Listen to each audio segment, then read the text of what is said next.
ನಮಸ್ತೆ ಎಲ್ರಿಗೂ. ಇವತ್ತಿನ ವಿಡಿಯೋದಲ್ಲಿ ನಮ್ಮ ಮಂಗಳೂರು ಕಡೆ ಮಾಡುವಂತಹ ತುಂಬಾ ರುಚಿಯಾಗಿರುವಂತಹ ತುಂಬಾ ಹೆಲ್ದಿ ಆಗಿರುವಂತಹ ವಾಟೆ ಹುಳಿ ಪುನರ್ಪುಳಿ ಅಥವಾ ಕೋಕಂ ರಸಮನ್ನು ತುಂಬಾ ಸುಲಭವಾಗಿ ಹೇಗೆ ಮಾಡ್ಬೋದು ಅನ್ನೋದನ್ನು ಹೇಳ್ಕೊಡ್ತಾ ಇದ್ದೇನೆ. ಸರಿ, ಹಾಗಾದರೆ ಈ ವಿಶೇಷವಾಗಿರುವಂತಹ ಸಿಂಪಲ್ ಆಗಿರುವಂಥ ರೆಸಿಪಿನ ಹೇಗೆ ಮಾಡೋದು ಅನ್ನೋದನ್ನು ನೋಡ್ಕೊಂಡು ಬರೋಣ.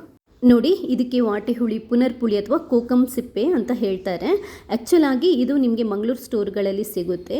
ಒಂದ್ಸರಿ ರಸಂ ಮಾಡಬೇಕಿದ್ರೆ ಒಂದು 5-6 ಅಥವಾ 7-8 ಸಿಪ್ಪೆನ ಒಂಚೂರು ತೊಳೆದ್ಬಿಟ್ಟು ನಿಮಗೆ ರಸಮ್ಗೆ ಎಷ್ಟು ನೀರು ಬೇಕು ಅಷ್ಟು ನೀರನ್ನು ಮೆಷರ್ ಮಾಡಿ ಒಂದು ಪಾತ್ರೆಯಲ್ಲಿ ಹಾಕಿ ಈ ವಾಟೆ ಹುಳಿ ಸಿಪ್ಪೆ ಇರುತ್ತಲ್ವ ಅದನ್ನ ಹಾಕಿ 1 ಟೇಬಲ್ ಸ್ಪೂನಷ್ಟು ಉಪ್ಪನ್ನು ಹಾಕಿ ನಾವಿದನ್ನ ಬೇಯಲಿಕ್ಕೆ ಬಿಡಬೇಕು. ಯಾಕಂತಂದರೆ ವಾಟೆ ಹುಳಿ ಬೆಂದು ಅದರ ರಸ ಬಿಡಬೇಕು. ಇವಾಗ ಇದಕ್ಕೊಂದು ರಸಂ ಪುಡಿ ಮಾಡ್ಕೊಳ್ಳೋಣ. ಸ್ಟವ್ ಮೇಲೆ ಪಾತ್ರೆ ಇಟ್ಟು 1 ಟೇಬಲ್ ಸ್ಪೂನಷ್ಟು ಕಾಳುಮೆಣಸು, 1 ಟೇಬಲ್ ಸ್ಪೂನಷ್ಟು ಜೀರಿಗೆ, ಅರ್ಧ ಟೇಬಲ್ ಸ್ಪೂನಷ್ಟು ಕೊತ್ತಂಬರಿ ಬೀಜ, ಅರ್ಧ ಟೇಬಲ್ ಸ್ಪೂನಷ್ಟು ಕಡಲೆಬೇಳೆ, 1 ಮೆಣಸು, ಹಾಗೆ ಸ್ವಲ್ಪ ಕರಿ ಲೀವ್ಸ್ ಇಷ್ಟನ್ನು ಹಾಕ್ಕೊಂಡು ಒಂಚೂರು ಹುರಿದ್ಕೋಬೇಕು. ನಿಧಾನಕ್ಕೆ ಹುರಿದ್ಕೊಳ್ಳಿ. ಇಲ್ಲ ನಿಮ್ಮ ಮನೆಯಲ್ಲಿ ಮೆಣಸಿನ ರಸಂ ಮಾಡಲಿಕ್ಕೆ ನೀವು ಪುಡಿ ಮಾಡಿ ಇಟ್ಕೊಂಡಿದ್ರೆ ಅದನ್ನು ಬೇಕಾದರೂ ಹಾಕೋಬೋದು. ನಾನು ಈ ರಸಂ ಪುಡಿಯನ್ನು ಹೇಗೆ ಮಾಡೋದು ಅನ್ನೋದನ್ನು ಕೂಡ ಹೇಳ್ಕೊಡ್ತಾ ಇದ್ದೇನೆ. ಇದು ಹುರಿದಾದ ನಂತರ ನೀವು ಇದನ್ನ ಗುದ್ದಿ ಪುಡಿ ಮಾಡ್ಕೊಳ್ಳಿ ಅಥವಾ ಕುಟ್ಟಿ ಪುಡಿ ಮಾಡ್ಕೊಳ್ಳಿ. ಇಲ್ಲ ನೀವು ಮಿಕ್ಸಿಯಲ್ಲಿ ಹಾಕಿ ತರಿಯಾಗಿ ರುಬ್ಕೊಂಡು ನಡೀತದೆ. ಬಟ್ ತುಂಬ ಸಣ್ಣಗೆ ನೈಸ್ ನುಣ್ಣಗೆ ಆಗಬಾರ್ದು. ಸ್ವಲ್ಪ ನೋಡಿ, ಈ ಥರ ತರಿ ಇದ್ರೇ ರಸಂ ಫ್ಲೇವರ್ ಸಖತ್ತಾಗಿ ಬರುತ್ತೆ, ತುಂಬಾ ಚೆನ್ನಾಗಿ ಬರುತ್ತೆ.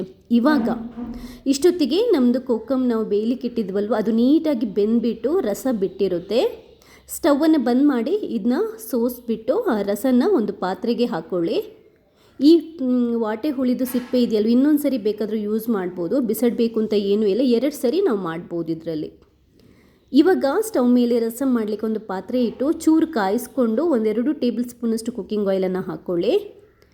ಒಗ್ಗರಣೆ ಹಾಕ್ಕೊಂಡೇ ನಾನು ರಸಮನ್ನು ಮಾಡ್ತೀನಿ. ಇದಕ್ಕೆ 1 ಟೇಬಲ್ ಸ್ಪೂನಷ್ಟು ಸಾಸಿವೆ ಹಾಕಿ ಅದನ್ನ ಸಿಡಿಲಿಕ್ಕೆ ಬಿಡಿ. ಈಗ ಗುದ್ದಿಟ್ಟಿರುವಂಥ ಬೆಳ್ಳುಳ್ಳಿನ ಹಾಕ್ಕೊಳ್ಳಿ. ಬೆಳ್ಳುಳ್ಳಿ ಆಪ್ಷನಲ್, ಬೇಡ ಅಂದರೆ ಸ್ಕಿಪ್ ಮಾಡ್ಬೋದು. ಬೆಳ್ಳುಳ್ಳಿ ಹಾಕಿದರೆ ಫ್ಲೇವರ್ ಚೆನ್ನಾಗಿ ಬರುತ್ತೆ. ಅದಕ್ಕೆ ಸ್ವಲ್ಪ ಕರಿ ಲೀವ್ಸ್, ಅದಾದ ನಂತರ 4 ಹಸಿಮೆಣಸಿನ್ಕಾಯಿ ಇಷ್ಟನ್ನು ಹಾಕ್ಕೊಂಡು ನಾವು ಒಟ್ಟಿಗೆ ಇದನ್ನ ಹುರಿದ್ಕೊಳ್ಳೋಣ ಅಥವಾ ಫ್ರೈ ಮಾಡ್ಕೊಳ್ಳೋಣ. ಒಗ್ಗರಣೆ ಆದ ನಂತರ ಇವಾಗ ನಾವು ಕೋಕಂ ರಸ ತೆಗೆದಿಟ್ಟಿದ್ವಲ್ವ ಬೇಯಿಸಿ ಅದನ್ನ ಹಾಕ್ಕೊಳ್ಳೋಣ.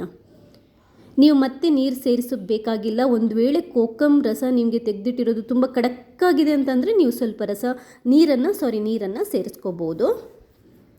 ಒಂದು ಸರಿ ಈ ಮೆಣಸಿದೆಯಲ್ಲ ಚೂರು ಮೆತ್ತಗಾಗಬೇಕು, ಅಷ್ಟೊತ್ತ ತನಕ ನಾವು ಇದನ್ನೊಂದು ಚೂರು ಬೇಯಲಿಕ್ಕೆ ಬಿಡಬೇಕು. ಅದಾದ ನಂತರ ಇವಾಗ ರೆಡಿ ಮಾಡಿಟ್ಟಿರುವಂಥ ರಸಂ ಪುಡಿ, ಸ್ವಲ್ಪ ಬೆಲ್ಲ ಹಾಕಲೇಬೇಕು. ಯಾಕಂತಂದರೆ ಕೋಕಂ ತುಂಬ ಹುಳಿ ಇರುತ್ತೆ. ಮತ್ತು ರುಚಿಗೆ ಉಪ್ಪು ನೋಡ್ಕೊಂಡು ಹಾಕಿ, ಯಾಕಂತಂದರೆ ಆಲ್ರೆಡಿ ಬೇಯುವಾಗ ಹಾಕ್ಕೊಂಡಿದ್ವಿ, ಬೇಕಿದ್ರೆ ಸ್ವಲ್ಪ ಹಾಕ್ಕೊಳ್ಳಿ. ಸ್ವಲ್ಪ ಇಂಗು ಹಾಕ್ಕೊಂಡು ನೀಟಾಗಿ 1 ಕುದಿ ಬರುವಷ್ಟು ಮಾತ್ರ ಕುದಿಸ್ಕೊಳ್ಳಿ. ಯಾವತ್ತೂ ಅಷ್ಟೇ ರಸಂ ಪುಡಿ ಹಾಕಿದ ನಂತರ ರಸಮನ್ನು ತುಂಬ ಕುದಿಸಬಾರ್ದು, ರಸಂ ಫ್ಲೇವರ್ ಹೋಗುತ್ತೆ. ಜಸ್ಟ್ 1 ಕುದಿ ಬರುವಷ್ಟು ಕುದಿಸ್ಕೊಂಡು ಸ್ಟವನ್ನು ಬಂದ್ ಮಾಡಿ. ಘಮ ಅನ್ನುವಂಥ ತುಂಬಾ ಹೆಲ್ದಿ ಆಗಿರುವಂಥ ಕೋಕಂ ರಸಂ ರೆಡಿಯಾಗಿದೆ. ಪಿತ್ತಕ್ಕೆ ತುಂಬಾ ಒಳ್ಳೆಯದು ಈ ರಸಂ, ಡೈಜೆಷನ್ಗೆ ತುಂಬಾ ಒಳ್ಳೆಯದು. ಆ್ಯಸಿಡಿಟಿ, ಗ್ಯಾಸ್ಟ್ರಿಕ್ ಆದರೂ ತುಂಬಾ ಒಳ್ಳೆಯದು.